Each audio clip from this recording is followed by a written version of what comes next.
کار دې را سره نه دی کړی 500 روپۍ رانه واخیستې کار یې را سره نه دی کړی راته وایي پروګرام کینسل دی رمنو سلامونه مې واخلي نورانشاه طوفان صاحب به پیژنې نورانشاه طوفان صاحب به پیژنې دوی سره زما یو خبره شوې وه او دا چې کوم دی په هغې باندې دوی ما سره ډېر لوی لانجه وکړه ما ته وایي داسې چل دی واغسې چل دی دا خبره تاسو هم واورئ باچا صاحب زه ملامته یم نه ودې ویل چې نه ټیک ده طوفان صاحب پیسې دې رانه 500 روپۍ واخیستې دا په ریکارډ باندې راغله کار دې را سره نه دی کړی 500 روپۍ رانه واخیستې کار یې را سره نه دی کړی راته وایي پروګرام کینسل دی وره پروګرام مې ورته 2 هفتې 3 ورځې مخکې مې ورته پروګرام ځکه کینسل دی چې زه فارغه نه یم او دلته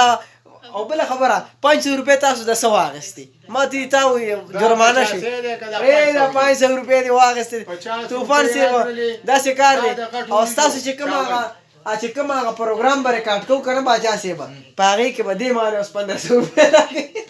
دا ډېر دروغجن دی د ده په خوله یقین ونه کوي دا ما سره واده کړی وتښتېده جرمانه دی قاضي سید باچا له رشوت ورګو د ده په طرف باچا صاحب ودې کته تا له رشوت ما رشوت تا له درکړې نه ما له چا رشوت نه راکړې هغه پیسې واغېستې هغه خپل جیب کې واچولې باچا صاحب ډېره حقه خبره دی وکړه او دا حقه خبره 85 یورو چې دی راکړې دي وای دی 500 روپۍ مې ورکړې څلورنیم سوه یې کې مې والي دا 500 روپۍ 500 روپۍ جیب کې وسره که 500 روپۍ وسره نه بیا زه جرم او که جیب کې ما سره 500 روپۍ لوټو نو زه جرمانه خو که د 500 را سره نه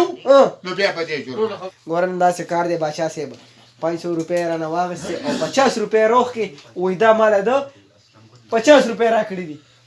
ظلم دی وکړو او داسې کار دی قدرمندو کتونکو دې فیصله بیا تاسو وروسته وکړئ ډېره مهرباني